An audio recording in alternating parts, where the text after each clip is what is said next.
Bendito Dios y Padre Celestial, te damos gracias, Señor, esta noche. Gracias por tu palabra. Padre, gracias porque podemos reunirnos y ser expuestos, Señor, a tu palabra para que ella nos cambie, nos transforme, Señor. Podamos, en base a ella, Señor, ser edificados y proseguir, Señor, hasta la meta. Ser cambiados, Señor, y como decíamos hace un momento, esperar hasta que esto corruptible se vista de lo incorruptible, Señor. Transfórmanos, Señor, cámbianos y ayúdanos a anhelar cada día más santidad, cada día más ser como nuestro Señor, a través del poder de tu palabra y de tu Espíritu Santo. Dame gracia, por favor, esta noche para exponer. Danos gracia para que este texto caiga en nuestro corazón, Señor, y podamos apreciar en una mayor medida, Señor, la libertad que tenemos. Te damos toda la gloria, Señor, la honra, Señor, y queremos recibir esta palabra en nuestro corazón esta noche. Solo glorifícate tú, Padre. En el nombre de Cristo Jesús. Amén. Amén. La gloria de Cristo buscamos. Amén. Bien.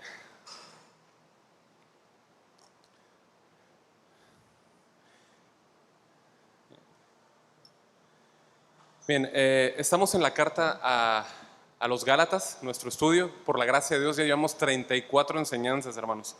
34 sesiones acerca de esta maravillosa epístola de la libertad del creyente. ¿Sí? Esta epístola le enseñó a los hermanos de Galacia y también a nosotros nos ha enseñado cómo conocer en una mayor y más amplia profundidad la libertad que hemos recibido, esa preciosa libertad en Cristo. Hemos recibido libertad de la muerte, amén, libertad del pecado y libertad de la ley, ¿no? Y esto es lo que enfatiza la carta, esta libertad de la ley es el tema primordial de la carta. Entonces entendemos que esta carta ahora nos enseña en la sección que nos compete, en la sección en la que estamos, cómo debemos de vivir de una manera práctica, modelando esa libertad, siendo dirigidos por el Espíritu Santo. ¿Estamos de acuerdo? O sea, de nada me sirve a mí tener un conocimiento si yo no lo aplico, ¿ok? Yo lo que tengo que hacer es saber cómo aplicar esa libertad. Y como se oraba hace un momento, es decir, cómo yo debo adornar esa doctrina, cómo yo debo de vivir acorde a esa realidad. Y solo lo puedo hacer por medio del Espíritu Santo, amén. Dios me ha provisto todo lo que necesito en el Espíritu Santo. ¿Bien? El ser humano en esta tierra está básicamente constituido de dos elementos, el espíritu y la carne. ¿Sí? La palabra de Dios nos enseña que desde el comienzo el hombre descompuso y corrompió todo su ser debido al pecado original. ¿Estamos de acuerdo? De ahí que todo ser humano que nace, ha nacido y nacerá arriba a esta tierra con una naturaleza caída, con un espíritu y una carne absolutamente corrompidos por el pecado.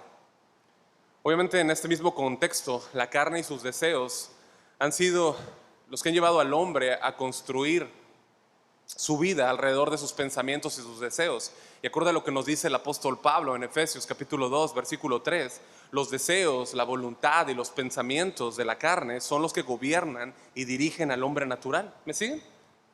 La Biblia nos dice que esta misma condición es la que hace que una persona que vive en su carne y en su espíritu corrompido le convierta en un hijo de ira. ¿Estamos de acuerdo? Sujeto al juicio, a la condenación del infierno.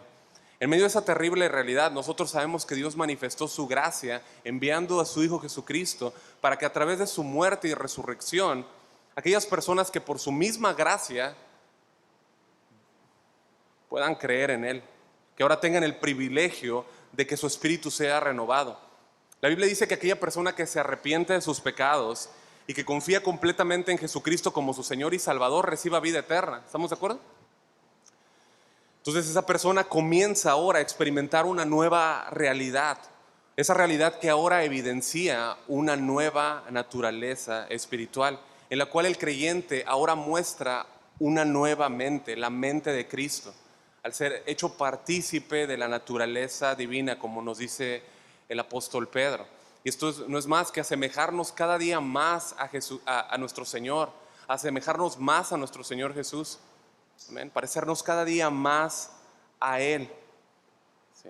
en la forma que pensamos. ¿Cuántos quieren pensar más como el Señor y menos como nosotros? Vivir más como el Señor, ¿no? Sin embargo, el pecado y la carne corrompida en el creyente ahí siguen. ¿Estamos de acuerdo? El Espíritu Santo, perdón, en el creyente ha sido completamente renovado, y esta es una maravillosa verdad. Hablamos de ella el miércoles pasado. Ha sido una maravillosa realidad. Sí, el Espíritu es completamente restaurado, pero la carne aguarda aún el momento de su completa redención. Como lo vimos también, ¿se acuerdan? Por eso es una diosidencia, ¿no? Cantar ahora, ¿no? En ti esperaré cada día, ¿no? Esperamos hasta que esa carne sea cambiada, donde ya no haya ninguna inclinación ni ningún pecado, ¿no? Para presentarnos delante de Dios, ¿no? Entonces la realidad es que el creyente ahora, hecho una nueva criatura, ha recibido el Espíritu Santo, pero mientras vive en esta tierra, enfrenta todos los días la batalla activa contra su carne. La carne que se resiste a la obra del Espíritu Santo, se opone ferozmente. Dios le ha dado al hombre que ha creído en Él, al creyente, al redimido, le ha dado la ayuda necesaria, el Espíritu Santo morando en Él. ¿Para qué? Para que ahora ese creyente viva en victoria. Amén. Y que genuinamente podamos decir, estoy en victoria por Cristo. Dios ha ganado para nosotros, hermanos, la victoria.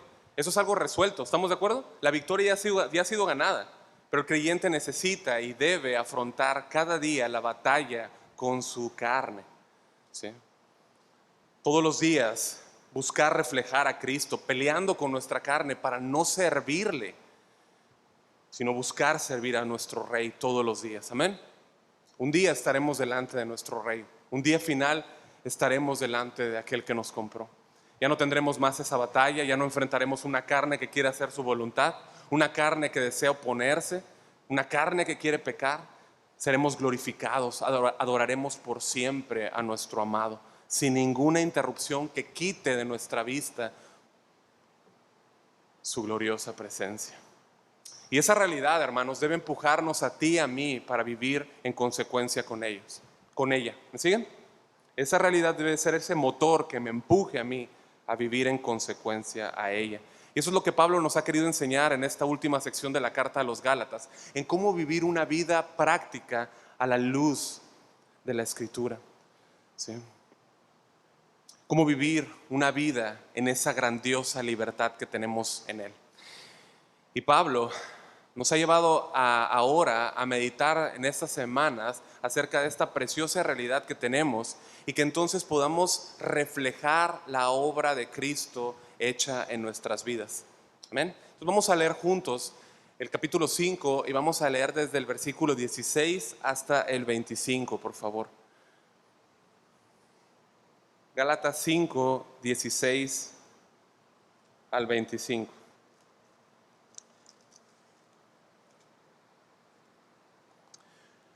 Dice la palabra del Señor: digo pues, andad en la carne, perdón, me regreso, eso es exactamente lo que no dice. Digo pues, andad en el Espíritu y no satisfagáis los deseos de la carne. Porque el deseo de la carne es contra el Espíritu y el del Espíritu es contra la carne. Y estos dos se oponen entre sí para que no hagáis lo que quisierais. Pero si sois guiados por el Espíritu, no estáis bajo la ley. Y manifiestas son las obras de la carne, que son adulterio, fornicación, inmundicia, lascivia, idolatría, hechicería, enemistades, pleitos, celos, iras, contiendas, disensiones, herejías, envidias, homicidios, borracheras, orgías y cosas semejantes a estas, acerca de las cuales os amonesto, como ya os lo he dicho antes, que los que practican tales cosas no heredarán el reino de Dios. Mas el fruto del Espíritu es amor, gozo, paz, paciencia, benignidad, bondad, fe, mansedumbre, templanza. Contra tales cosas no hay ley. Pero los que son de Cristo han crucificado la carne con sus pasiones y deseos. Si vivimos por el Espíritu, andemos también por el Espíritu. Es una amplia sección y obviamente no la vamos a ver hoy. Vamos a estarla viendo en las siguientes semanas. Pero si Dios quiere, nos vamos a quedar en los versículos 19 al 22. ¿Y qué es lo que hemos visto hasta ahora en relación con con lo que se refiere a andar en el Espíritu, que Pablo nos ordena en el versículo 16? Bueno, primero que nada, el privilegio que es andar en el Espíritu. ¿Estamos de acuerdo? ¿Sí me siguen? Es un privilegio andar en el Espíritu, ¿sí? Pero al mismo tiempo es una responsabilidad. El versículo 16 dice que el creyente tiene el privilegio de ser morada permanente del Espíritu Santo, es lo que nos enseña. Y como resultado entonces de este regalo, bueno, el creyente es habilitado a andar hacia todo lo que Dios quiere que andemos. ¿Estamos de acuerdo? Y tú sabes que en ese contexto, si vives bajo la dirección del Espíritu, una consecuencia natural de esto es que el pecado pues no va a sobresalir en tu vida, ¿no? Si tú caminas en el Espíritu, en consecuencia el pecado no va a sobresalir en tu vida. Si tu enfoque está decidido en hacer lo correcto ante Dios, pues tú no vas a tener mucho tiempo para estar pecando, ¿no? Porque de hecho es lo que te dice el versículo 16, que si andas en el Espíritu no cumplirás las obras de la carne. ¿Se acuerdan? Eso, de hecho lo dice así la Biblia de las Américas, ¿sí?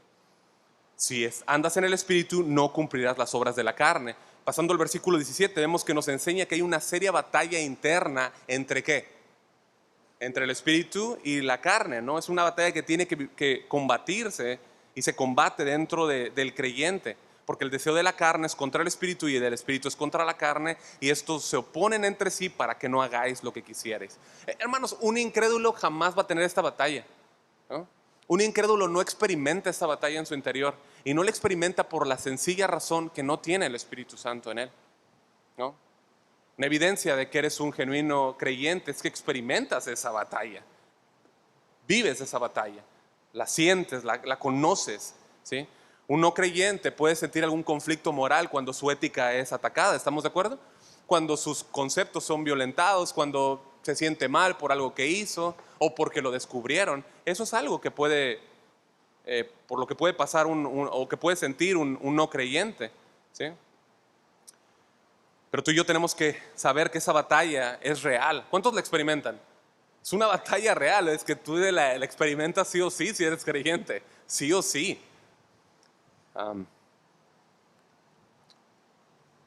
El creyente la experimenta.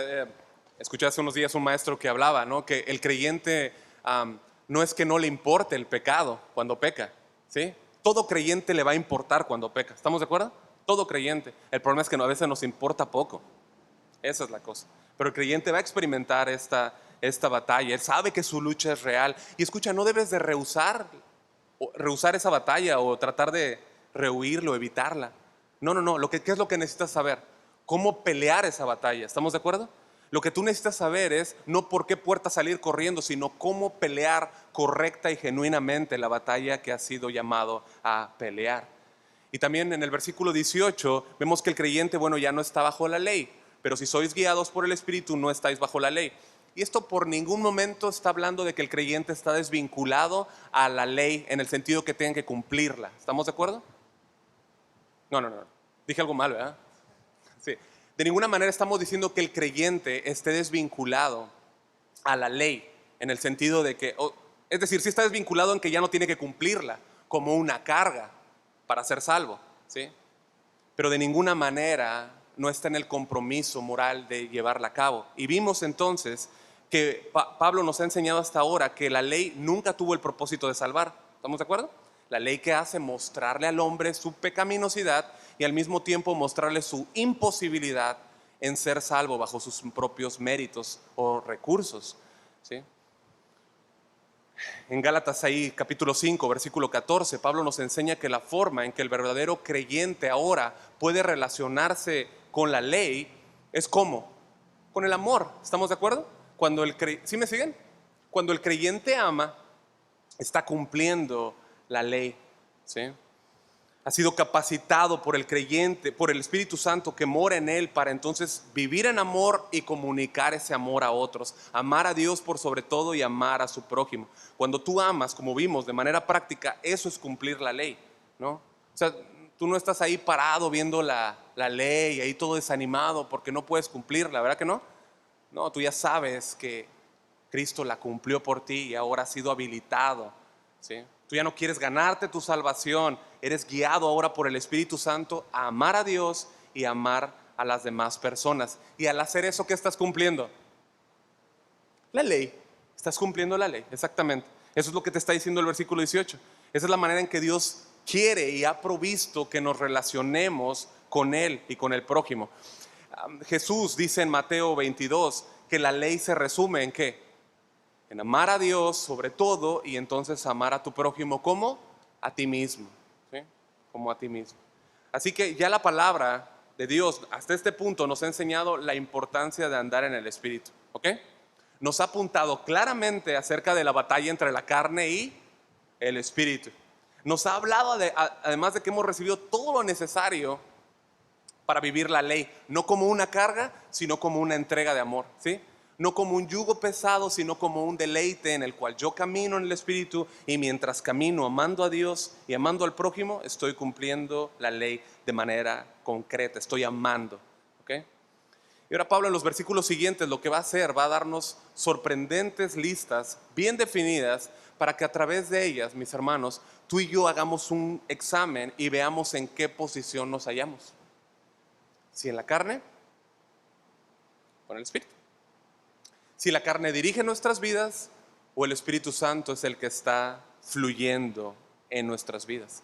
Si la carne es la que está gobernando y dirigiendo tus decisiones o es el Espíritu Santo el que te está llevando hacia delante, ¿no? Viviendo una verdadera condición espiritual como Él quiere, ¿sí? Así que vamos a ver esta comparación en estas listas esta noche, ¿sí? Comenzamos leyendo el versículo 19 nuevamente. Dice, y manifiestas son las obras de la carne, que son adulterio, fornicación, inmundicia, lascivia, idolatría, hechicerías, enemistades, pleitos, celos, iras, contiendas, disensiones, herejías, envidias, homicidios, borracheras, orgías y cosas semejantes a estas, acerca de las cuales os amonesto, como ya os lo he dicho antes, que los que practican tales cosas no heredarán el reino de Dios. Y después nos habla del fruto del Espíritu, ¿okay? Mas el fruto del Espíritu es amor, gozo, paz, paciencia, benignidad, bondad, fe, mansedumbre, templanza. Contra tales cosas no hay ley. Bueno, hay algunas características generales, hermanos, que tenemos que ver en estas listas, ¿no? Que nos ayudan a entender y apreciar mejor, ¿no? Esa disparidad o ese contraste en ambas, ¿no? Si te diste cuenta, el texto no nos ha dejado de indicar que en ambas listas hay una pelea. La pelea sigue, ¿te das cuenta? Sigue hablando de lo mismo, hay una pelea, ¿sí? Entre la carne y el espíritu. De hecho, si te das cuenta, en el versículo 22, el apóstol Pablo deja muy marcado cuando dice más. ¿Sí estás viendo tu Biblia? Más. O sea, ahí está bien marcado, más el fruto del espíritu. O sea, es notorio el antagonismo que el apóstol Pablo está dejándonos ahí, ese contraste abierto para que nosotros veamos de manera muy enfática ese contraste, valga la redundancia, esa disparidad, pero que entonces podamos hallar dónde estamos, hermanos. ¿Dónde estamos? ¿No? ¿Dónde estás tú que has venido aquí esta noche? ¿Dónde te encuentras? ¿No? ¿Cuál es mi postura? ¿No? Fíjate que no hay términos medios, o estás de un lado o estás del otro. Con Dios no hay términos medios. No las hay, ¿no? El Señor no acepta esos puntos medios, ¿sí? Otra cosa que nos deja ver, o sea, antes de introducirnos ahí, es que de manera general, esta porción no deja ningún lugar para interpretaciones personales. No deja ningún lugar para que nosotros veamos de alguna manera relativa las descripciones dadas en esta lista, ¿sí? No nos deja para que diga, bueno, sí, pero depende cómo lo veas, ¿no? Nunca has hablado con alguien y te dice así como que se quiere salir por la tangente, ¿no? O sea, no, es muy claro, es muy enfático, ¿no? La lista nos deja ver de manera clara y evidente qué cosas sí pertenecen a la carne y qué cosas sí pertenecen al espíritu, para que tú lo puedas identificar y decir, esto es carne y esto es espíritu. Muy claro, está muy claro, ¿no? Estamos viendo aspectos periféricos, ¿no? a la lista. De hecho, comienza así el versículo 19, ¿no? O sea, para que no haya dudas, dice, ¿cómo empieza? Y manifiestas, ¿no? Es decir, son evidentes. ¿Qué cosas? Las obras de la carne. Son claras, son fáciles de ver, están ahí, ¿sí? La carne, hermanos, esa vieja naturaleza es sigilosa. Es a veces se puede desapercibir, no se puede ver, ¿no? Pero sí puedes ver los efectos, ¿estamos de acuerdo? ¿Sí o no? Puedes ver los hechos, puedes ver el resultado que viene de ahí, ¿sí? Las obras de la carne son expresas, las obras de la carne son públicas, se manifiestan, ¿sí? Son evidentes. Ahora, antes de continuar, importante mencionar que la lista de las obras de la carne, pues no es exhaustiva. ¿Se entiende el término? O sea, no es algo completo, no es algo absoluto. O sea, no puedes decir, está todo aquí y aquí está todo. O sea, no es exhaustiva. Va mucho más que lo que el apóstol Pablo nos está mencionando aquí, ¿sí? Por eso es que termina el versículo 21 diciendo cosas semejantes a estas. ¿Te das cuenta? Cosas semejantes a estas. O sea, lo que nos está indicando es que no son las únicas, pero sí nos deja ver un panorama, ¿sí? Sí nos deja ver a grandes rasgos todo lo que abarca, ¿sí? Y por ende, hermanos, esta sección está dirigida a los Gálatas, ¿sí? Pero también a los creyentes que abarcan todas las épocas y todos los lugares. Por lo tanto, ¿ustedes creen que nos toca para nosotros también aquí en Los Cabos? Por supuesto que sí, por supuesto que sí. Estas obras de la carne, hermanos, muestran los deseos pecaminosos de la condición humana que no ha sido regenerada y que, como he dicho, pelean contra los deseos del Espíritu. Estas obras de la carne son evidentes, Pablo dice el versículo 19, son evidentes, su origen es interno. O sea, el problema no está afuera. ¿Dónde está el problema? Adentro, en esa naturaleza pecaminosa, ¿sí? Es lo que está hablando, naturaleza pecaminosa, ¿sí? De hecho, Jesús ya había hablado de esto mismo. Y aquí te voy a pedir que me acompañes, por favor, al Evangelio de Marcos, capítulo 7, versículo 20. Evangelio de Marcos, capítulo 7, versículo 20.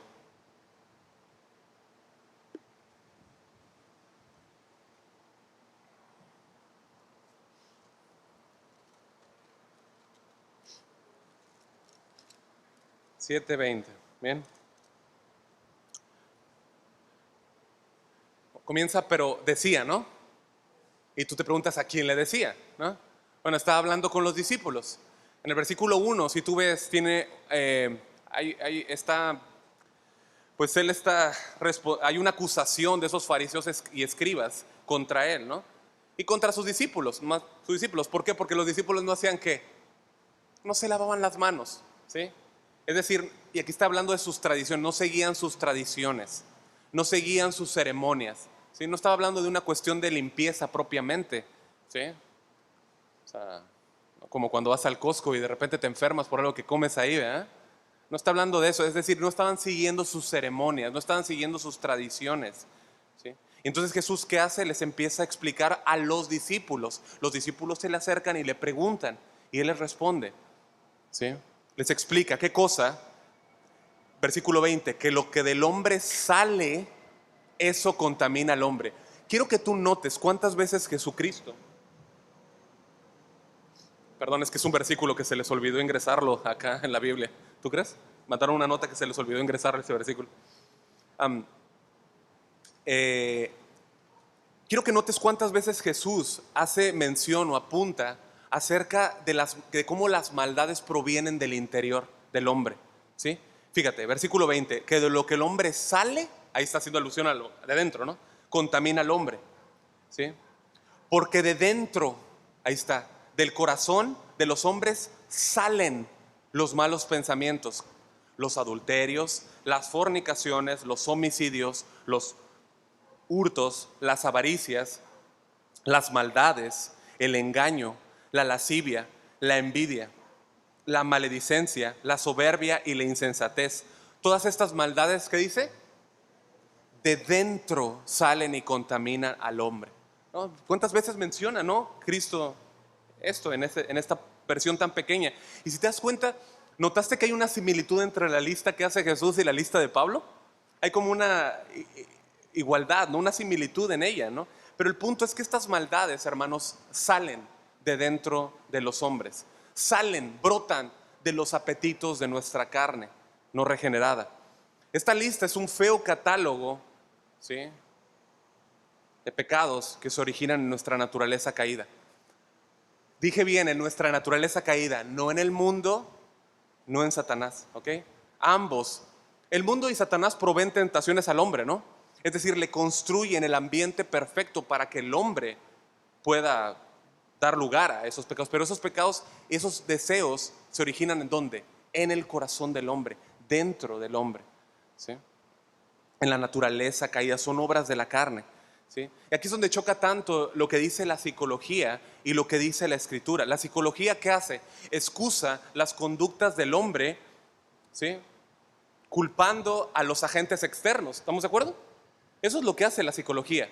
Y la escritura responsabiliza al hombre, le dice, tú eres culpable, tú eres culpable, ¿sí? O sea, el problema no está afuera, el problema está adentro, ¿sí? Por eso, como vimos la semana pasada, Pablo menciona y dice, yo sé que en mí, ¿esto es en qué? En mi carne no mora el bien, no mora el bien, ¿sí? Entonces es de dentro del hombre que salen estos pecados y lo que está afuera, como dije, solamente le provee las condiciones al hombre para que culmine sus deseos. Pero el problema está en nuestra naturaleza caída. Ahora, esta lista, la cual todavía no entramos, hermanos, nos deja ver características generales, naturales del ser humano en su condición caída. Algunos manifiestan unos pecados y otros no, ¿estamos de acuerdo? Hablando generalmente del ser humano, ¿no? No regenerado, ¿sí se queda bien? Algunos manifiestan unos pecados en un mayor grado que otros, ¿estamos de acuerdo?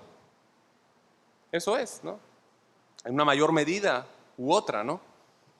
Pero de una u otra forma es porque esas personas viven en su pecado. Ahora, para el incrédulo esto es normal, es su forma de vivir, ¿estamos de acuerdo?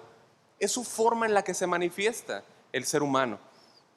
Pero de manera inevitable eso va a mostrar su carne, la naturaleza que tiene. Pero para el creyente, hermanos, pregunta, ¿cualquier conducta de esta lista es normal? Por supuesto que no, por supuesto que no. Es anormal.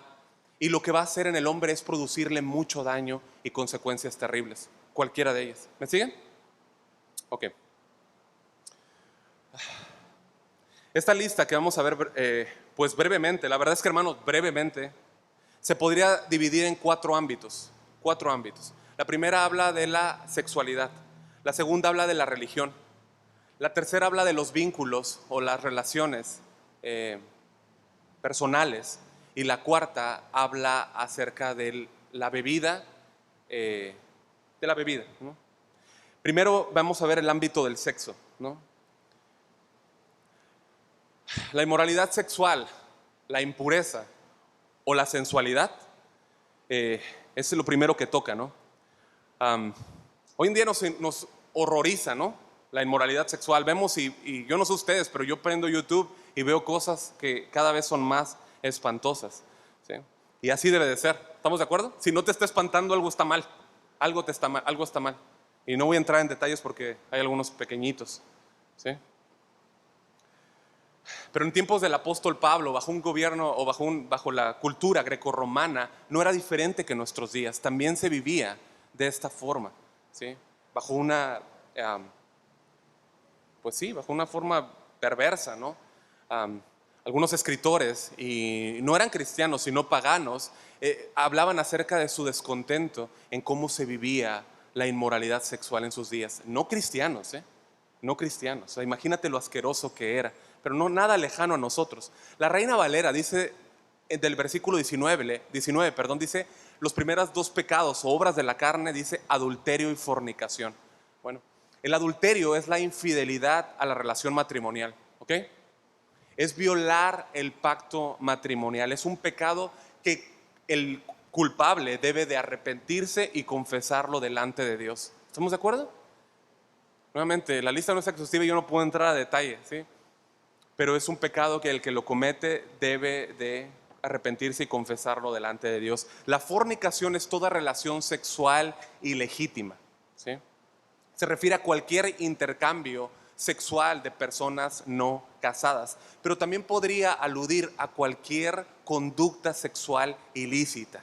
Okay, cuando yo escucho fornicación, yo debo escuchar que abarca cualquier relación sexual ilícita, incluyendo el adulterio, obviamente.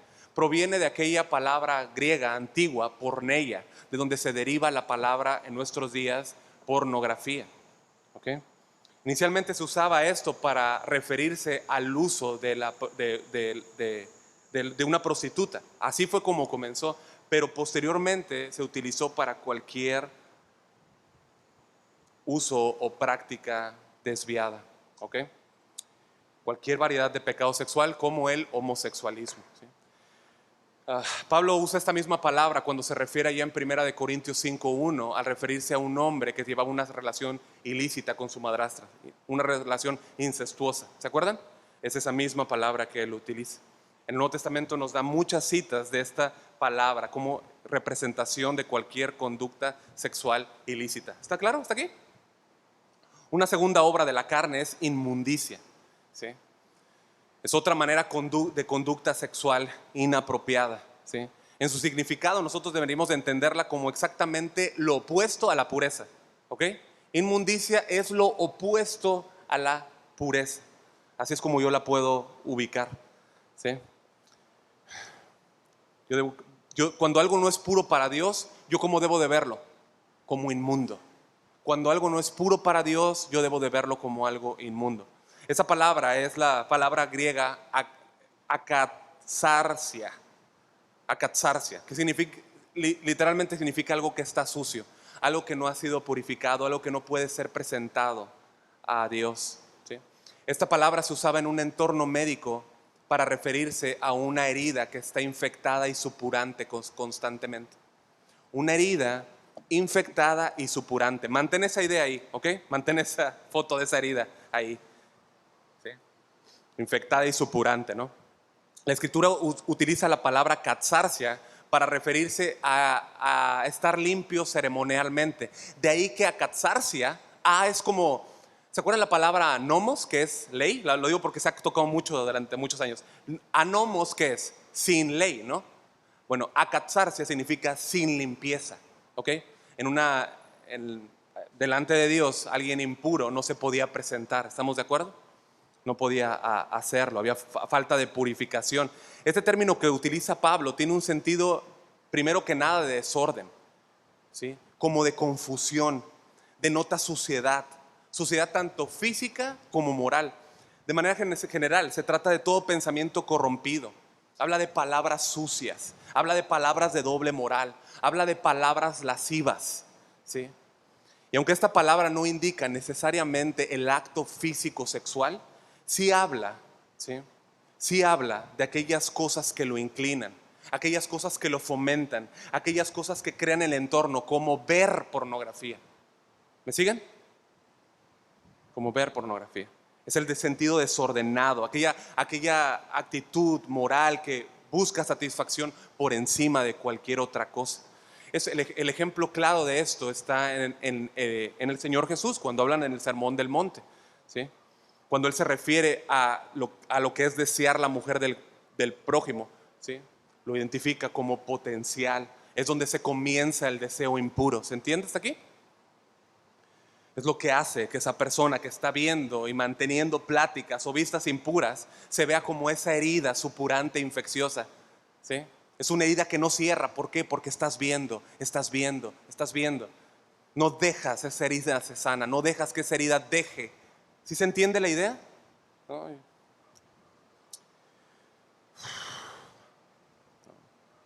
Yo mantengo esa suciedad, no permito que sea sanada. Y tampoco esa herida supurante, infecciosa, tampoco me permite acercarme a Dios. ¿Te das cuenta? Cuando tengo todo el acceso con Dios, si yo estoy pecando ahí, yo me estoy restringiendo, aunque he sido limpio una vez y para siempre, ese mismo pecado me ha contaminado mi mente, me ha contaminado mis ojos, me ha contaminado, ¿sí? Es una obra de la carne, ¿sí? Es una obra de la carne, al igual que cualquier otra, ¿sí? El Espíritu Santo nunca va a guiar al hombre a una obra de la carne. ¿Te das cuenta? Estamos viendo el contraste. El Espíritu Santo nunca va a guiar al hombre a una obra así. Tercera obra de la carne nos habla de lascivia, y eso se traduce como indecencia, ¿sí?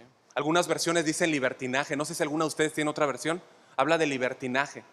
Es la palabra aselgeia. No sé ni cómo se pronuncia, ¿no? Lo estoy diciendo para que lo puedan notar. Casi no usamos palabras, ¿no? Pero es importante que las puedan identificar. Significa sensualidad, significa imprudencia, significa descaro, grosería, desvergüenza. En el original se aplicaba a excesos, a una falta de control sexual. Habla de estar listo en cualquier momento, alude a una falta de decoro. ¿Sí? Habla también de una persona que se jacta de inmoralidad, que no tiene restricciones, que como dije no tiene vergüenza ni ningún decoro. Se podría definir como una inmundicia pública y abierta. Y aquí fue donde se me abrieron los ojos a esta palabra, ¿no? Eso es algo que, si te das cuenta, caracteriza a nuestra cultura por todas partes. Personas que están ahí de manera pública, sin ninguna restricción, desinhibidos, mostrando cualquier sensualidad abierta. Y cada vez es mayor, ¿no? No importa toda la infección que llegan a dejar a su paso. Y esta es una obra de la carne y no tiene nada que ver con la dirección del Espíritu Santo. Así que si estás viendo eso, no estás siendo dirigido por el Espíritu Santo. Si yo estoy viendo eso, no estoy siendo dirigido por el Espíritu Santo. Cerramos esta primera sección. La segunda sección o el segundo ámbito que el apóstol Pablo nos habla es acerca de la religión. Versículo 20. Dice idolatría y hechicerías. Idolatría y hechicerías. John Stott en su comentario a los Gálatas dice lo siguiente, lo leo textual. Dice, es importante que la idolatría, es importante ver que la idolatría es tan obra de la carne como la inmoralidad y que por eso las obras de la carne incluyen ofensas contra Dios, lo mismo contra nuestro vecino y contra nosotros mismos. Dice, si la idolatría es descarada adoración a los ídolos, la brujería o la hechicería es la manipulación de los poderes de Satanás. Así es como lo describe y cierra la cita. ¿Sí? Bueno, sabemos que la idolatría es adorar a cualquier Dios con D minúscula en lugar del Dios verdadero. ¿Estamos de acuerdo? Sí. Cualquier Dios que tome el lugar del Dios de la Biblia. Cualquier cosa que tome el lugar de la persona de Cristo. ¿Sí? Servir a cualquier Dios es lo mismo que rechazar al único Dios verdadero. ¿Sí? Es rechazarlo. La idolatría es una obra de la carne, hermanos, tan apestosa como los pecados sexuales, porque infecta a los hombres. Y entonces, por ende, infecta o restringe o quita cualquier posibilidad de una relación con Dios. ¿Estamos de acuerdo? Una persona que toma ídolos y rechaza al Dios verdadero se restringe de cualquier relación con Dios, ¿no? Y claro, porque la idolatría es ese intento incansable del hombre en tratar, en la base de sus propios esfuerzos, de ganarse el ser aceptado por Dios. Hermanos, el hombre solo puede ser aceptado por Cristo. No hay otra forma. Fuimos aceptos, ¿cómo dice la Biblia? En el amado. Fuimos aceptos en el amado al creer en Él. De ahí que cualquier idolatría, hermanos, lo que hace es que aleja al hombre de la gracia de Dios y del Evangelio. ¿Sí o no? El Espíritu Santo jamás, hermanos, jamás va a guiar a nadie a la idolatría. Nunca. Como tampoco lo va a hacer la hechicería. Hoy muchas iglesias dicen ser guiadas por el Espíritu Santo, ¿no? Muchas iglesias afirman ser guiadas por el Espíritu Santo, pero lo que ves ahí son prácticas ocultas. Lo que ves ahí están movidos por gritos y repeticiones y tembladeras. Escúchame, muchas de ellas, no son prácticas cristianas, ¿estamos de acuerdo? Pero muchas de ellas han adoptado cuestiones o ceremonias paganas. ¿Sí? Muchas de ellas han tomado rituales. ¿Sí? Viven separados del único Dios verdadero. Yo recuerdo que hace muchos años teníamos lo que se llama una célula, ¿no? En un hogar, en el hogar como 14 años, ¿no? Más o menos. Y me acuerdo que llegó una persona y yo obviamente estaba más tapado que ahora, ¿no? Y era bueno, sin mencionar, ¿no? Pero empezó a hacer una fila, a poner las manos así, y él ponía las manos así, ¿no? Y los otros ponían las manos arriba y empezarle como a sacar demonios así, ¿no? Y yo decía, o sea, yo sabía que algo no estaba bien, pero tampoco sabía que estaba mal. ¿Qué es lo que estaba mal, no? Pero eso no son prácticas cristianas, ¿no? No son prácticas cristianas. ¿Sí? Hechicería en el idioma original es la palabra farmacia. ¿A qué le suena? Farmacia, ¿no? Farmacéutico, ¿no? También. ¿Sí? Antes originalmente se usaba para referirse, este término se usaba para referirse a medicinas. Era un término medicinal. ¿Sí? Después se usó para describir drogas que alteraban la mente, que alteraban las emociones de la gente, que afectan como lo hacen hoy en día. ¿Sí? Especialmente se refería al uso de alucinógenos, ¿no? Especialmente, ¿no? A ello, ¿no? En el mundo antiguo, el consumo de drogas de manera especial, ¿no? Estuvo estrechamente relacionado al ocultismo. Ese consumo de drogas se relacionaba al ocultismo. ¿Por qué? Porque en las ceremonias religiosas usaban estas drogas como para que los que participaran pudieran tener alguna conexión o algún vínculo con sus deidades, ¿no? De ahí que farmacia fuera fácilmente relacionada con brujería y magia, ¿no? No tengo que decir mucho más, ¿no? Solo que el Espíritu Santo nunca va a guiar a nadie a la brujería. El Espíritu Santo nunca te va a guiar a ver el horóscopo. El Espíritu Santo nunca te va a guiar a que te lean las cartas. ¿Estamos de acuerdo? Menos va a guiar tampoco a alguien a que se drogue. ¿Okay? Rápidamente vamos a entrar entonces en el tercer grupo, que tiene que ver con las relaciones sociales, ¿no? En cómo tratamos a las demás personas. Capítulo 5, versículo 20, dice: enemistades, pleitos, celos, iras, contiendas, disensiones, herejías, envidias y homicidios, ¿no? Este texto lo menciona, homicidios, este último. Como podemos ver, a Dios sí le importa el pecado de nuestra sexualidad, ¿sí o no? ¿Sí o no? Como podemos ver, a Dios sí le importa el pecado de nuestra religión, ¿sí o no? Y nuestra adoración, ¿sí o no? Y como podemos ver, a Dios también le importa mucho, entonces, cómo nos relacionamos con las demás personas.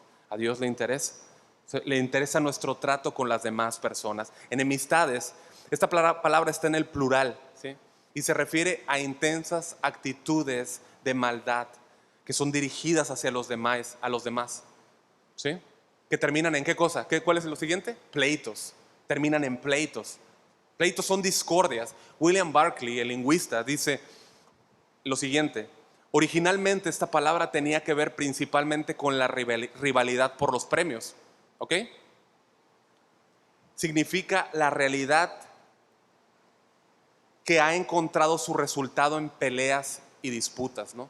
Es decir, habla de esa actitud, hermanos, que tiene un espíritu combativo, esa actitud que tiene un espíritu argumentativo. ¿Les ha tocado? A mí sí me ha tocado hablar con gente así, ¿no? Afuera, ¿no? Afuera. Celos. ¿Celos qué es? Es ese rencor, ¿no? Que se origina en lo que los demás tienen, ¿no? Es eso, ¿no? Barclay nuevamente dice: es el deseo de tener lo que otra persona tiene. Es el deseo incorrecto de lo que no es para nosotros, ¿no? ¿Qué otra obra vemos ahí? Siguiente. Ira. Ira tu Biblia. Mira tu Biblia.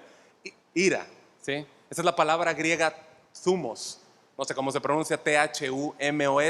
Y habla de aquellas expresiones explosivas, descontroladas de ira, ¿sí? Es cuando se dice que se pierden los estribos, ¿estamos de acuerdo? Es cuando hay esos arrebatos de ira y que se manifiesta en distintas formas. Es esa ira. Contiendas. Eso lo vimos el domingo pasado. ¿Qué podemos decir de contiendas? ¿De qué hablamos el domingo pasado?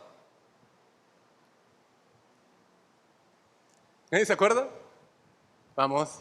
Empieza con E y termina con goísmo.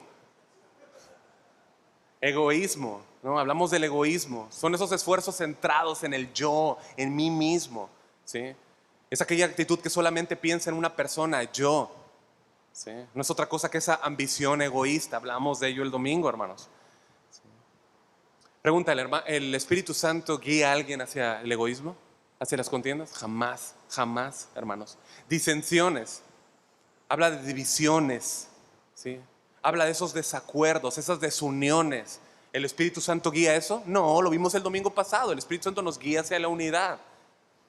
¿Qué otra palabra tenemos ahí? Siguiente.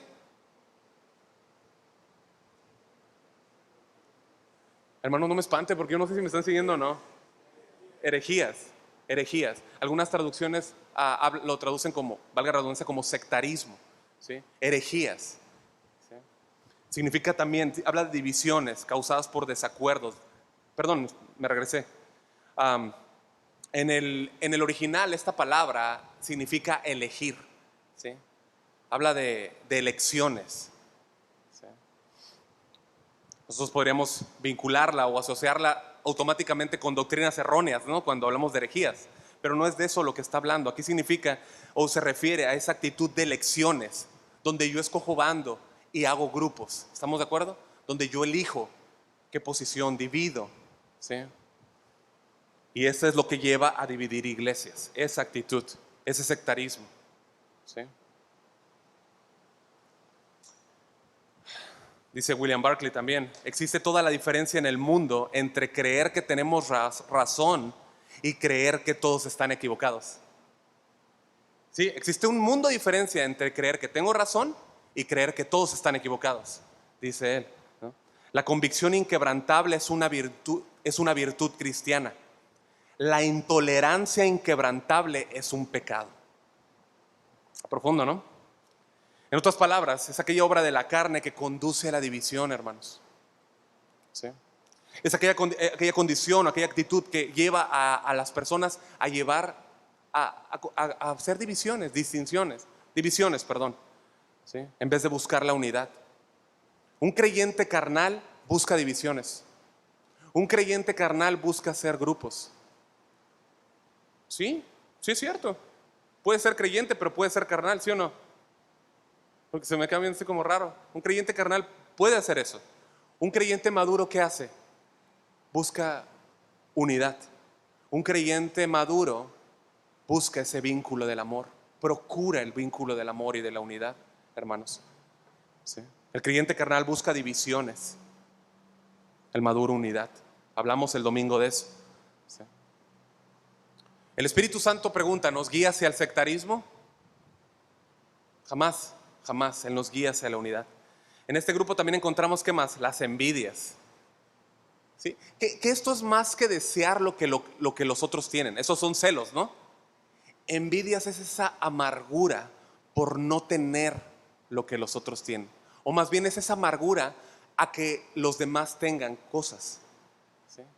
Esa es amargura que el otro tenga lo que yo no tengo. ¿Sí lo pueden identificar? Más que desear es esa amargura que él tenga lo que yo no tengo, es esa amargura. Los estoicos decían que es el dolor por el bien ajeno, ¿no? Es el dolor por el bien ajeno. Es ese desagrado que puedes llegar a experimentar cuando alguien tiene éxito. Es ese desagrado que puedes llegar a experimentar cuando alguien tiene prosperidad, ¿no? ¿Ya vamos ubicando esas cosas? Bueno, todos estos pecados, estas enemistades, esos pleitos, los celos, las iras, las contiendas, las disensiones, el sectarismo, las envidias, representan esas aversiones entre las personas. Todos estos pecados, estas obras pueden dañar gravemente las relaciones humanas, ¿sí o no?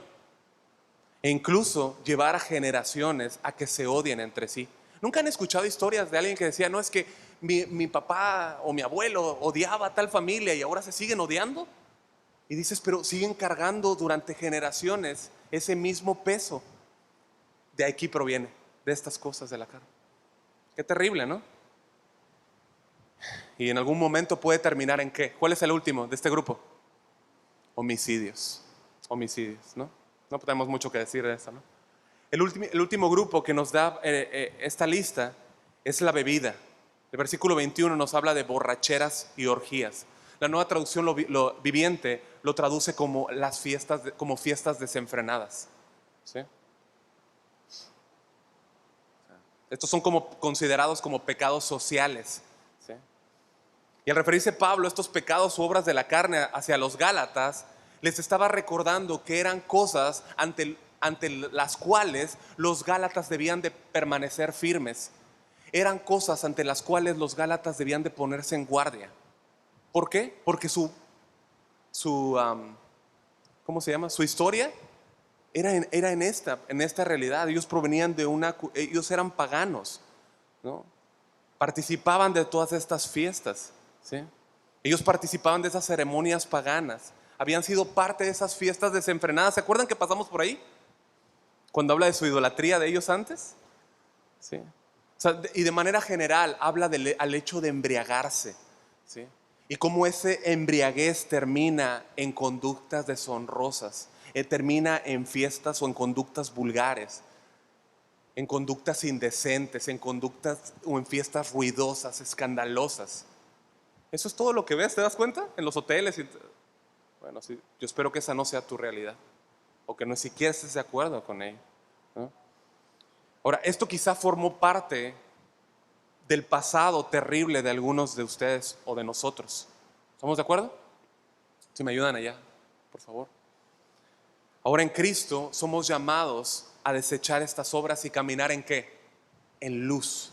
Es lo que el apóstol Pablo nos dice, desechar las tinieblas, caminar en luz. Él dice, la noche está avanzada y se acerca el día. Desechemos pues las obras de las tinieblas y vistámonos las armas de la luz. Andemos como de día, honestamente, no en glotonerías, borracheras, no en lujurias y lascivias, no en contiendas y envidia. ¿Sí?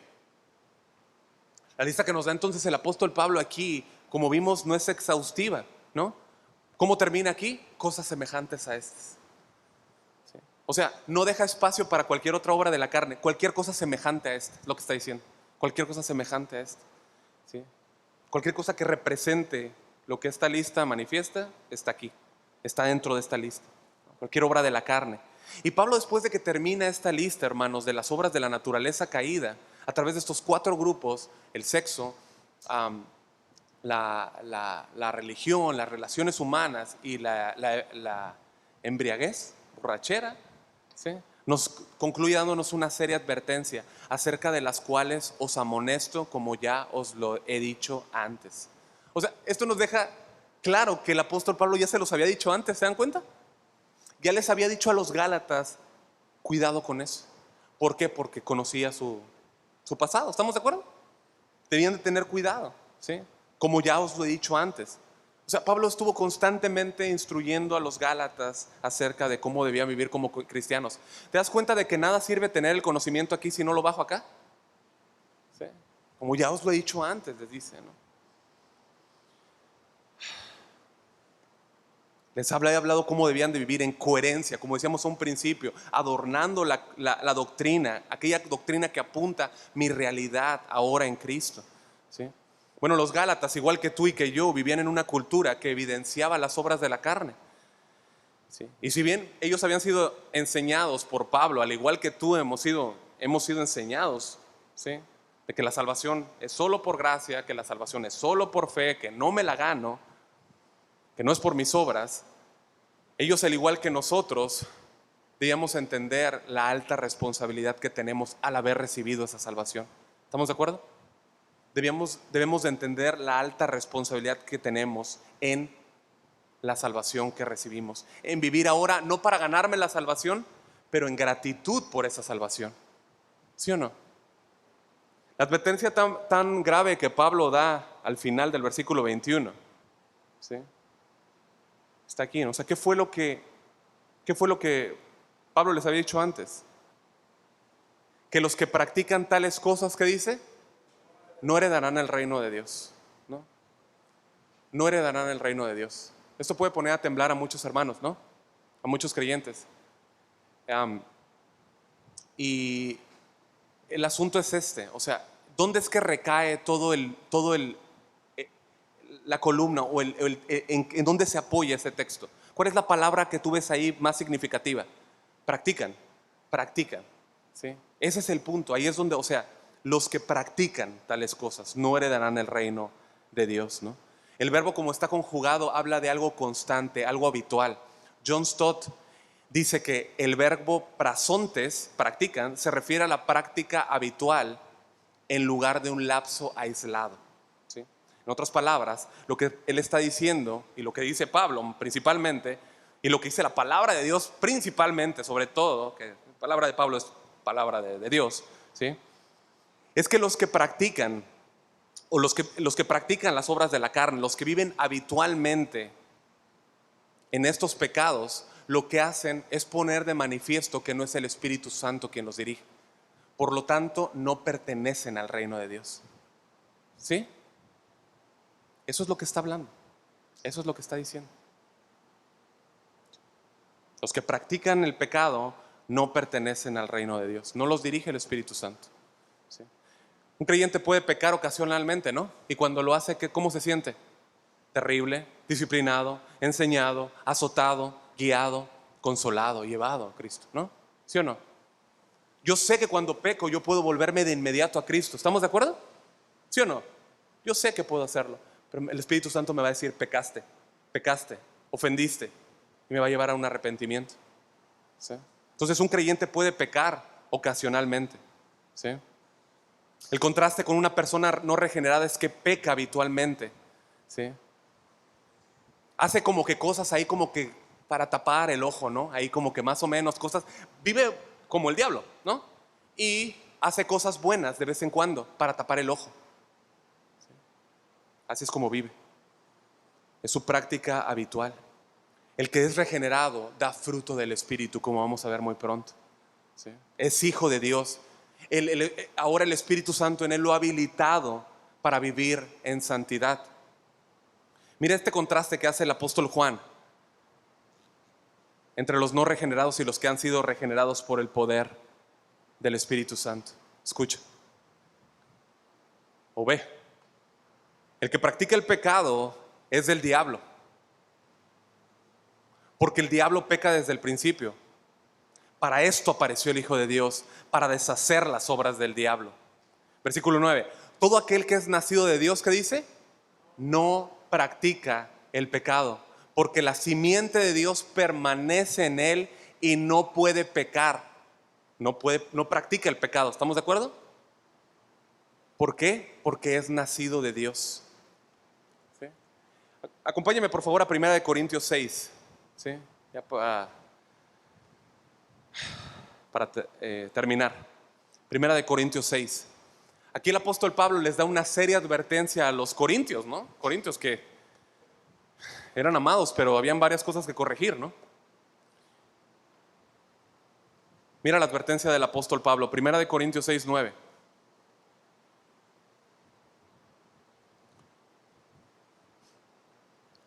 ¿Estamos?